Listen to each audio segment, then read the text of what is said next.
अब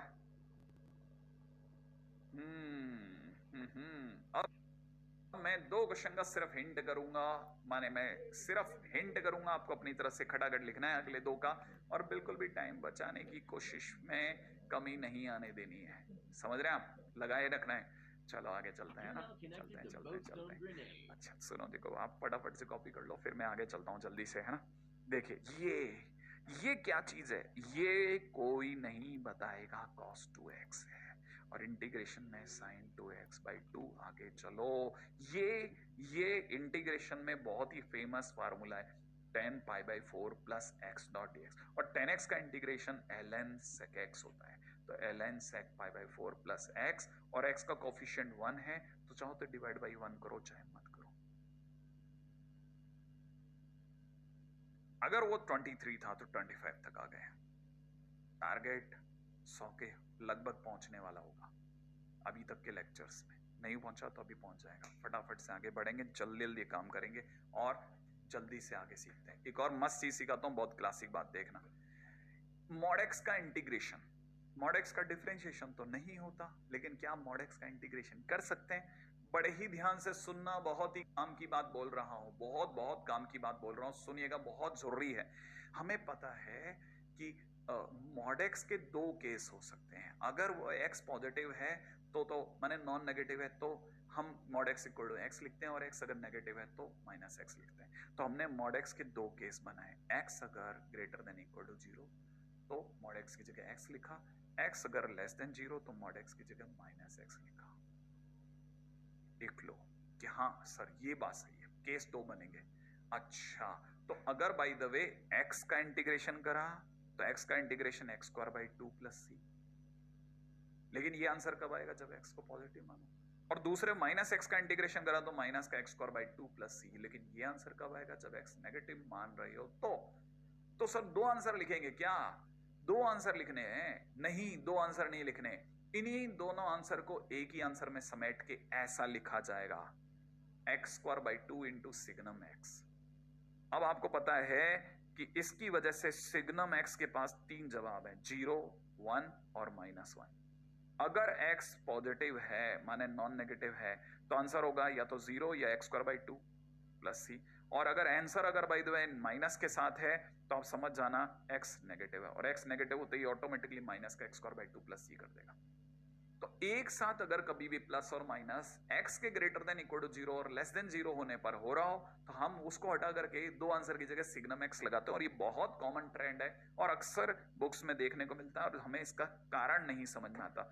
आज इसे लिख लीजिएगा और विचार जरूर कीजिएगा, ताकि अपन आगे बढ़ते रहें, एक सेकंड भी व्यर्थ गवाए बगैर आगे बढ़ें, अगला क्वेश्चन करें।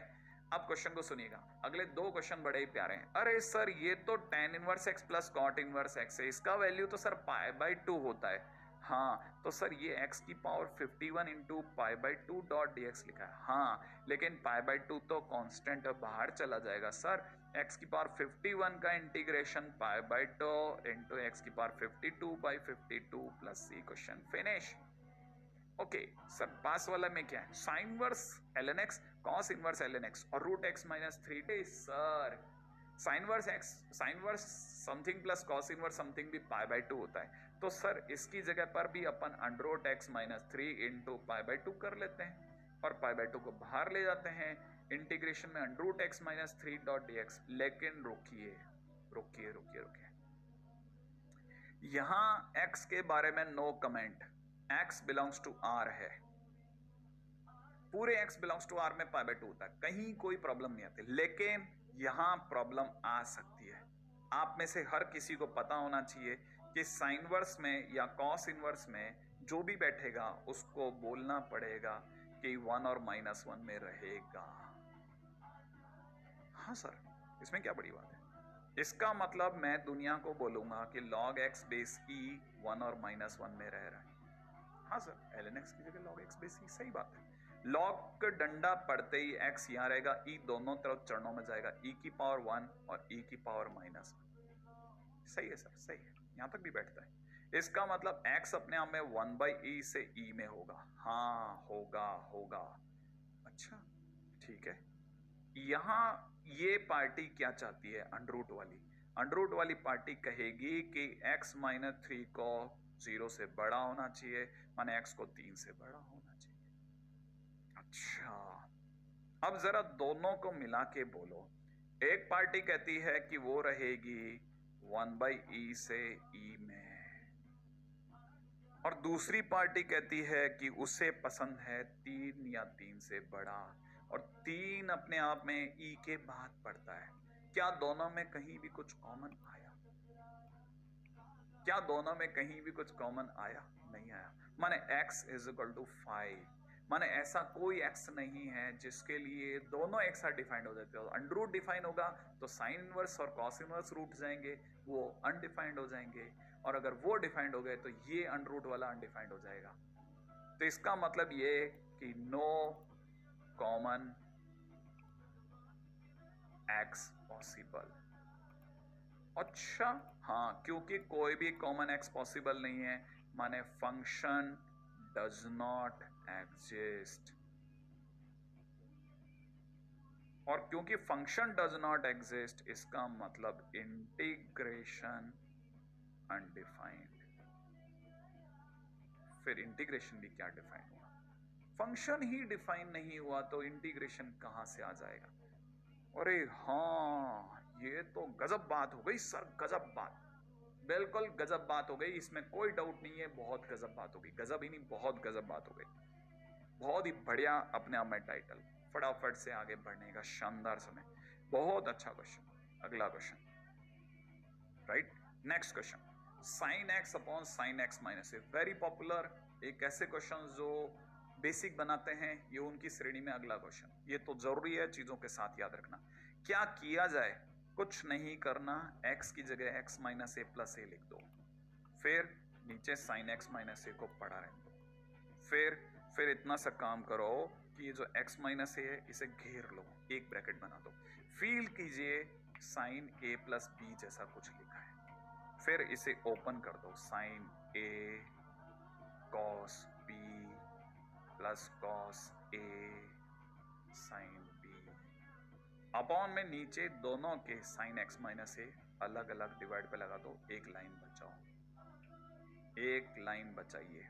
अब आपको बताइए इसको कैंसिल आउट कर देगा, यहां से बचेगा cos a dx, इसका इंटीग्रेशन अलग, यहां से sin a कांस्टेंट है, ये बाहर आ चुका होगा, और ये बचेगा cot x minus a dot dx, cos a बाहर आ चुका होगा, dx cos a बाहर कांस्टेंट है, और dx का इंटीग्रेशन x, इधर क्या हुआ, इधर बना sin a, और cot x का इंटीग्रेशन log sin x। देखिए मैं आपको फिर बोल रहा हूं, हर इंटीग्रेशन जरूर करके देखना, खुद बनाना। हाँ, इंटीग्रेशन के फार्मूले याद करने हैं, इंटीग्रेशन फार्मूले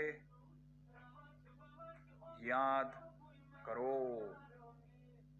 मिस नहीं करना, मिस मत करो, याद करो, याद करना भाई मेरे दोस्त, याद करना, बिल्कुल घर वाली सलाह दे रहा हूं, गलती से भी मिस नहीं कर जाना, नहीं आएगा पकड़ में। अभी तो तीसरा ही लेक्चर है, पकड़ लो अभी भी कस करके, जितना हुआ है सबको खा डालो, पूरी कॉपी दोबारा से बना लो, भले कुछ करना पड़ जाए, एक रात लगेगी जो लगेगी, काला हो जाए तो हो जाए, लेकिन मिस नहीं करना, याद से।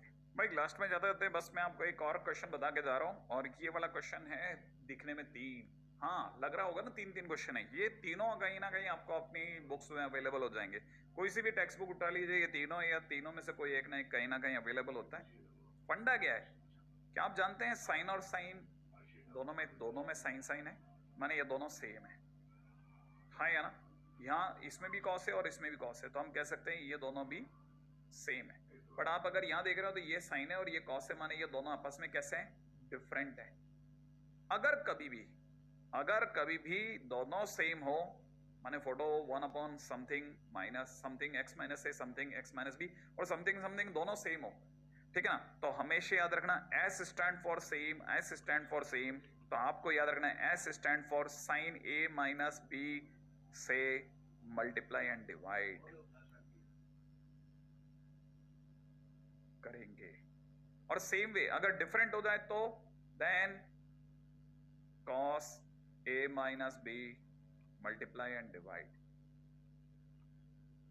मल्टीप्लाई एंड डिवाइड, फिर क्वेश्चन बन जाएगा। कैसे बन जाएगा? जैसा किसी भी एक को उठा लेते हैं, मान लीजिए जैसे मैंने सपोज कीजिए मैंने ये वाले ही क्वेश्चन उठा लिया, ये वाला, ठीक है ना। तो मुझे पता है इस क्वेश्चन के अंदर मैंने क्या किया, cos a माइनस बी से मल्टीप्लाई एंड डिवाइड कर रहा हूं। तो देखो मैंने अगर बाय द वे न्यूमरेटर और डिनोमिनेटर में cos a minus B multiply किया तो कैसे दिखेगा? देखो ये cos a minus B multiply हो रहा है।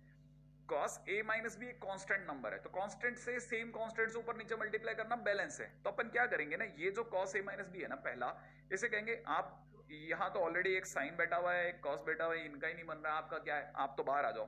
तो ये नीचे वाला जो डिनोमिनेटर वाला cos a माइनस बी है तो बाहर आ जाएगा। नीचे जो अपने पास में साइन ब्रैकेट में x माइनस ए इंटू में cos x माइनस बी है, वो ऐसा कैसा पड़ा रहेगा। अब जो ऊपर जो cos a माइनस बी जा रहा है dx से मल्टीप्लाई होने, वो जाएगा, परंतु जाते जाते थोड़ा थोड़ा अपना कलर बदल लेगा। कैसे बदलेगा जरा सीखेगा, देखिए बड़ा मस्त सी बात है, ध्यान से समझना। ये cos a माइनस बी ही जाएगा, लेकिन जाते जाते क्या स्मार्ट हो जाएगा, देखना। cos मैं आपके सामने लिख रहा हूं नीचे वाले दोनों से प्रेरित होके, प्रेरणा लेकर के, a माइनस बी को लिख रहा हूं x minus B minus x minus A. जिसे खोलना आता है वो जानता है x x कटेगा, cos a माइनस बी ही लिखा है सर ने, लेकिन मैंने जो लिखा वो जानकर कैसे लिखा। तो इसका मतलब सर सब साइन ए माइनस बी से मल्टीप्लाई करोगे तब भी ऐसे लिखोगे? एग्जैक्टली, दोनों क्वेश्चन को करने का तरीका, इसे तो मैनिपुलेशन कहते हैं। अपनी तरफ से जान के मल्टीप्लाई करना, कुछ नहीं, लेकिन उस कुछ नहीं को बिल्कुल उनके जैसा बना के दिखा देना। और जैसे ही आप ऐसा करेंगे, आपको पता है ये cos a माइनस बी वाली फील दे रहा है, और अगर ये cos a माइनस बी वाली फील दे रहा है तो 1 अपॉन में cos a minus B integration में cos a cos b minus sine, minus है तो plus sine a sine b कर दूं, और नीचे की तरफ दोनों में डिवाइड लगा रहा हूं sine x minus a cos x minus b का, sine x minus a cos x minus b divide कर रहा हूं। और आपको पता होगा डिवाइड करते करते भी आप में से सब लोगों की आंखें चमचमा रही होगी कि सर कुछ तो उड़ाएंगे, लो उड़ा दिया, ठीक है। और कुछ जा सकता है क्या? ये sine x minus a x sine x minus b, ये दोनों ही जाएंगे। तो फिलहाल मेरे पास बच रहा है 1 upon cos a minus b integration में मुझे दिख रहा है cot x माइनस b। शायद मैंने बेचारे भाइयों में से शायद किसी एक दुर्बल भाई को उड़ा दिया। नहीं, ये तो बराबर उड़ा है, ये cos इतना है। ओ उल्टा लिख रहा हूं ना मैं। हाँ, मैं इसको सही कर देता हूं, cos x minus B cos x minus a, sine x minus B sine x minus a।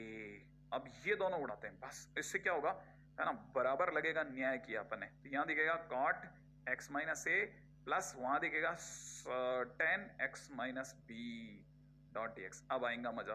तो 1 upon cos x a minus b को पढ़ा रहने दीजिएगा। इसका इंटीग्रेशन cot का होता है log sine x minus a, और tan का होता है log sec x minus b plus c। Question finish. तो साहब देखिए साहब, चलते चलते मैं जाते जाते बस आपसे इस बार वो प्यारे से मैसेज के साथ साथ मुझे आपको एक फटाफट वाला काम दिखाना है, और मैं आपको जाते जाते ये वाले क्वेश्चन को तो मैं कहूँगा इशारे समझो बाबू, और मुझे काम देने दो। ये वो बेसिक क्वेश्चंस हैं जो मेरे पीछे आते रहेंगे, और आप में से कई लोग समझदारी से समझने की कोशिश करते रहेंगे। ये जो क्वेश्चंस हैं ये आपको ट्यूटर भैया दे देंगे, ठीक है। इनके आंसर्स भी नीचे हैं, ठीक है। मैं आपको दिखा देता हूँ, ऐसे बहुत सारे क्वेश्चंस आपको कोटा में भी मिल जाएंगे, हर शीट में, हर शीट के एलिमेंट्री एक्सरसाइज में होते हैं। इनमें अभी तक इंटीग्रेशन की कोई प्रॉपर्टी का यूज नहीं हुआ है। इसमें से कुछ क्वेश्चंस ऐसे हैं जो आपसे नहीं बनेंगे, सारे टफ क्वेश्चंस हैं, one of the best questions, ठीक है। तो आप ट्राई जरूर करना। कुछ फंडामेंटली जो हमने अब तक फंडे सिखा दिए उससे बन जाएंगे, कुछ के फंडे अभी बाकी होंगे। तो मैं इसका एक ब्रीफ डिस्कशन तो नहीं कहूंगा, एक काम चलाओ सा डिस्कशन कर दूंगा, सिर्फ हिंट दे करके, सिर्फ हिंट दूंगा, ठीक है। तो आप ये सारे क्वेश्चंस के हिंट लेने के लिए और करने के लिए तैयार रहिए। मैं आपको ये सारे के सारे क्वेश्चंस जो हैं आपको ट्यूटर भैया दे देंगे, ठीक है। मैं आपके सामने फटाफट निकाल देता हूँ, question and answer, question and answer, ठीक है। तो ये सारे क्वेश्चंस आपको ट्यूटर भैया देने वाले हैं। रेडी? तो अगली बार मिलते हैं। वापस जाता हूँ, बस आपसे एक प्यारे से मैसेज के साथ में अलविदा करता हूँ, ठीक है। तो चलिए साहब, हाँ साहब, तो जाने से पहले वापस वही प्यारा सा मैसेज, खूब मेहनत करनी है। देखिए साहब इस बार तो बहुत मेहनत करनी है। मैं अपनी तरफ से भी क्वेश्चंस कर रहा हूँ, तकरीबन 27 क्वेश्चन, भले ही छोटे हो बड़े हो जैसे भी हो। अगली बार भी आऊँगा, आते ही ये सारे क्वेश्चंस भी निपटाऊंगा, पुराने सारे फार्मूले भी दिखाऊंगा आपको, दोबारा लेट्स रिकॉल में भी लेके चलना है। और आप मेहनत भी करोगे, मेरे को पूरा यकीन है, आप ऐसे खराब भी नहीं करोगे, है ना? नहीं करोगे ना? तो